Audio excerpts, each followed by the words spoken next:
प्रतिदिन मंदोदरी के पास जाती थी, घंटा 2 घंटा उसका मनोरंजन करवाया करती थी।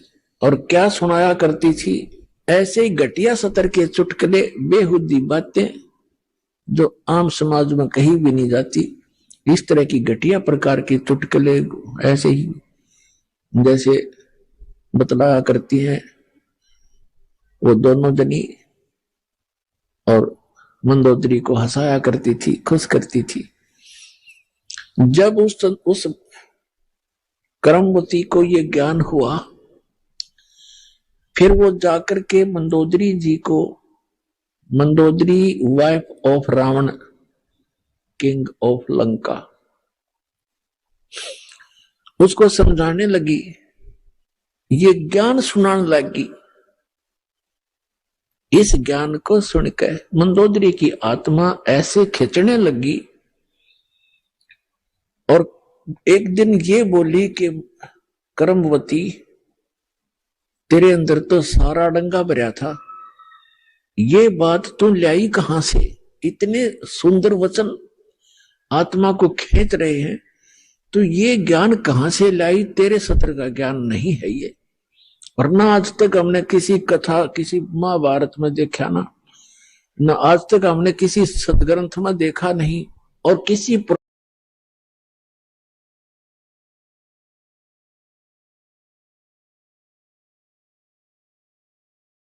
में पढ़ा नहीं, किसी ऋषि ने सुनाया नहीं। यूं बता, ये कथा तेने, ये ज्ञान सुना कहां से? करमवती ने बताया, हमारे घर पे हमारे गुरु जी आते हैं, उन्होंने ये ज्ञान सुनाया मंदोदरी। अब मंदोदरी ने कहा कि अब के तेरे गुरुजी आए तो मेरे घर बुला के लाना। अब परमात्मा फिर जाना ही था अपने पेड़ पौधों को संभालने के लिए। तो परमात्मा गए तो मंदोदरी, उसने, करमवती ने कहा, करमवती ने अपने गुरुदेव से कहा कि गुरुवर, हमारे राजा की रानी को मैंने आपका ज्ञान सुनाया, वो बड़ी प्रभावित हुई और वो आपका दर्शन करना चाहती है। उसने कहा है कि आप एक बार अपने गुरु जी को बुला लाओ। परमात्मा कहने लगे, बेटा, रावण जो है एक बहुत अहंकारी व्यक्ति है, और वहां यदि मैं जाऊंगा और वो इंसल्ट कर देगा और उधर से अपनी पत्नी को कहेगा तू क्यों बुला तूने ऐसे गैर पुरुष को, तो बेटा उसके जीने भी समस्या हो जाएगी, और यदि उसको आवश्यकता है तो यहां आ जाएगी। अब कर्मवती के सामने धर्म संकट और राज संकट दोनों खड़े हो गए। धर्म संकट तो ये हो गया कि गुरुजी ने कह दिया, मैं दोबारा कहूं कैसे? और राज संकट ये खड़ा हो गया कि मंदोदरी मेरी महारानी है और उसको यूं कैसे कहूं कि ये जवाब मिल गया। फिर भी परमात्मा ने हिम्मत दी, वो जाकर कहने लगी कि मंदोदरी, हमारे गुरुजी आए हैं और मेरी अर्ज है महारानी कि संतों को बुलाना नहीं चाहिए, साधु संतों का स्वयं जाकर दर्शन करना चाहिए, और यदि मैं प्रार्थना करूंगी ज्यादा और वो आ भी गए और उन्होंने आप पर रजा बख्शी नहीं तो बात नहीं बनेगी। उन्होंने, हमारे गुरुदेव जी ने आपके घराने से बना कर दिया और ये कहा है कि यदि उसको गरज है तो मेरे पास आ जाएगी। तो मंदोदरी कहने लगी, बहन मैं चलूंगी, मैं खुद चलूंगी, मुझे गरज है भगवान की। वो उस अपने नौकरानी के घर आगी रानी, परमात्मा के चरणों में मत्था टेक दिया और ज्ञान ग्रहण किया, दीक्षा प्राप्त की, क्योंकि करमवती ज्ञान से पहले काफी परिचित हो चुकी थी और उसने मंदोदरी को बहुत कुछ ज्ञान सुना दिया था। मंदोदरी परमेश्वर मुनिंदर जी की शिष्या बन गई। फिर वो अपने पति रावण से ये कथा ज्ञान सुनाने लगी।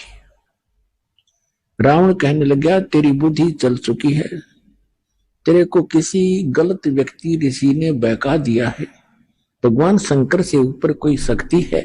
देख मेरे कैसे ठाठ कर रखे, कैसी मेरे को सिद्धियां दे रखी है, सारी सोने की लंका बना ली है। ए मूर्ख औरत, तू अब भी नहीं समझ पाई, किसके चक्कर में फंस गई? मंदोदरी कहने लगी, रावण तू मेरा पति है और मेरा कर्तव्य है तेरे को समझाने का और कहने का, आपका भी फर्ज है मुझे शिक्षा देने का, लेकिन जो ज्ञान मेरे समझ में आया है ये ज्ञान उत्तम है, और अपने जो शंकर भगवान है ये समर्थ शक्ति नहीं है। ये केवल वर्क डन दे सकते हैं, जो आपका किया कर्म आपको मिल रहा है अपने तपस्याएं की, क्योंकि वो ज्ञान से परिचित थी, जिस कारण से आपको सिद्धियां भी मिल गई है। लेकिन ये अस्थायी है, एक दिन आपकी भी मृत्यु होगी और शंकर भगवान की भी मृत्यु होगी। रावण कहने लगा, आज के बाद मेरे से जिक्र भी मत कर देना, क्योंकि उसने तो राज चाहिए था, राज उसको प्राप्त था, बस फाइनल उसने ज्ञान इतना था उसको। ऐसे गुरु मिले हुए थे। एक दिन उसने अपने देवर विभीषण के सामने ये जिक्र किया कि है तो ये भी उसका भाई, लेकिन मेरा कर्तव्य है समझाने का, मानो चाहे मत मानो। तो विभीषण को जब ये ज्ञान सुनाया